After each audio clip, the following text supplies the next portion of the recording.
Out here at an old ball field today. Big farmland out beside it. Some cows way out there if you can make them out. Old ball field. We're going to see what we can turn up with today. These old concrete bleachers.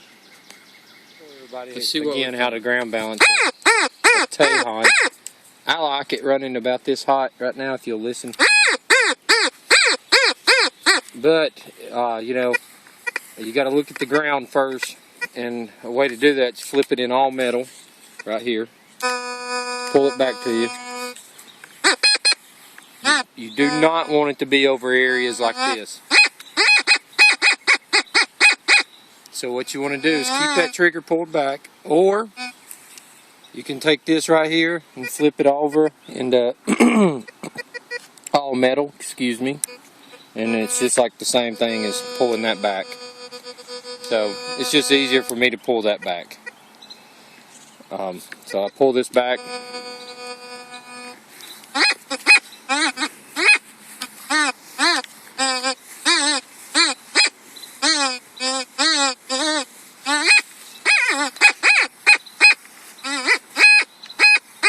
A lot of trash in the ground, a lot of trash. So that sounds pretty clean. You just don't want this. This is better. And see, once you're there, you want to pump your coil up and down from the ground. As long as it's going, making the sound as it comes off of the ground, that's okay. Going toward the ground, it's like it's pushing that signal away from it. But the way a lot of people do it is they get it to where it isn't making any sound, going or coming. And it's a fine balance. You have to back your threshold off, and then just play with your ground adjust until you get that no sound. I got it going to me, so I'm going to push it toward the negative. I've got it going toward the ground, so I'm going to push it toward the negative. Now I got it going toward the ground. Push it slightly to the positive, to the negative. And it's just a fine balance right there. If I back off on the threshold more, there it is. We got a quiet one. Alright, so they say running it hot. You want to push that threshold up.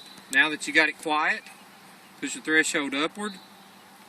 Put it about the tip of the red. I got it pushing to the ground. I'm going to back off toward the negative then. I'm going to run it hot. So as I pick the coil up, it's saying basically the ground's a little higher. It's going to pull those deeper signals out. That's how to ground adjust. And again, your sensitivity does matter somewhat. It's, you know, fine to run it at 9, whatever. Just don't run it so that it's getting a lot of feedback or a lot of chatter going on. You just want to run it quiet and let your threshold do the chatter. You can hear as I crank the threshold up.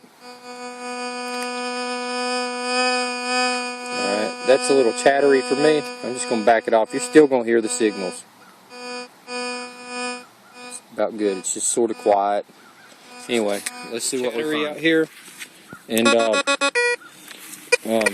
anyway, so it's hard to distinguish. So you really got to listen for those little nuances out here.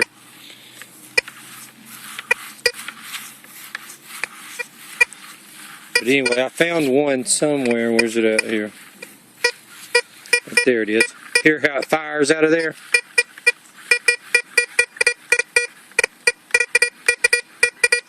Let's see what we get. I'm going to cut you off for right now. Get back there. I got the target in here. I was looking at that clay. Clay, there's no way that stuff could have worked down into that clay, surely. But, anyway. That is some red, there it is. Got us a penny. No, it's actually a dime. Yeah, we'll have to clean those things up later and tell you what we get. That's junky sound. Good sound. Penny.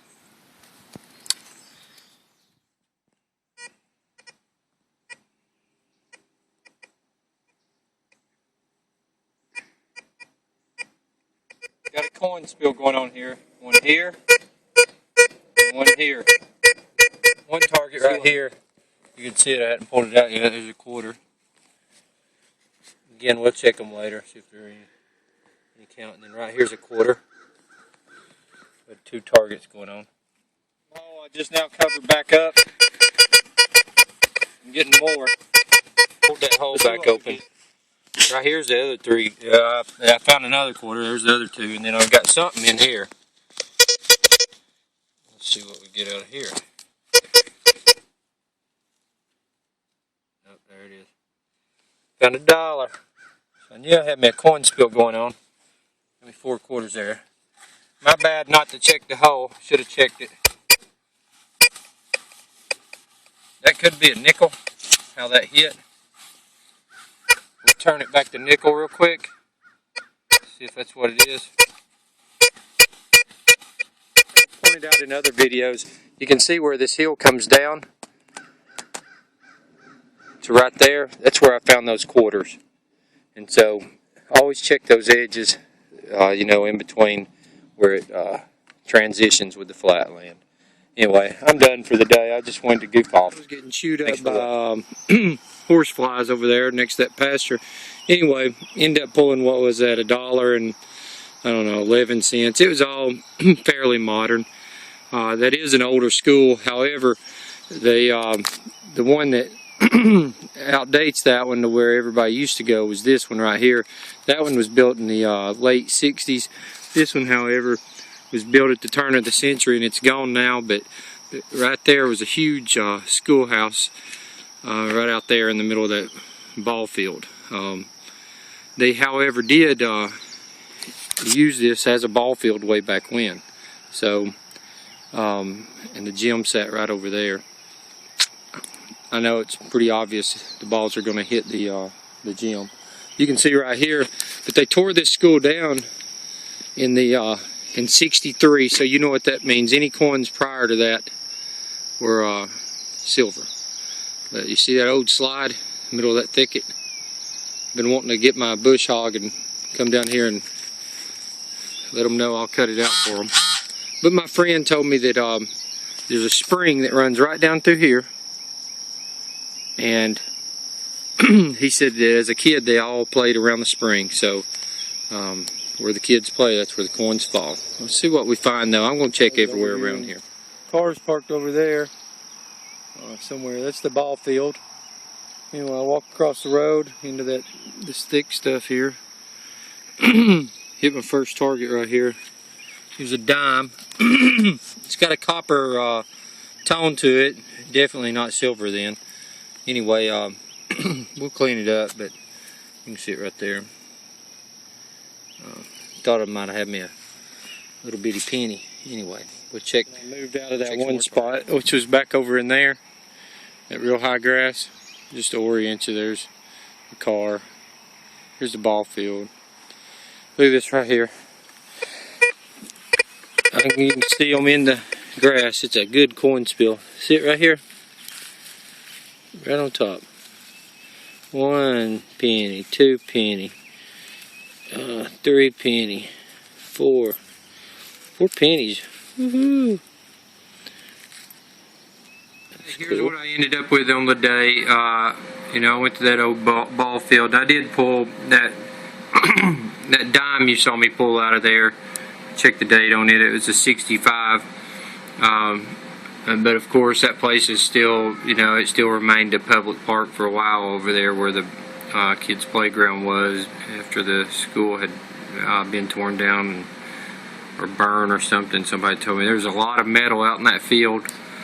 But I didn't really hear any good targets except that one coin spill that had the 4 pennies in it. That one place was chewing me up over there with the horse flies, so I got out of there. I'm going to have to get some spray for over there. That place, horse field's pretty promising, or cow field. That's where I pulled those 4 quarters, and anyway, and really working the crack of that heel is really good when you come to places like that.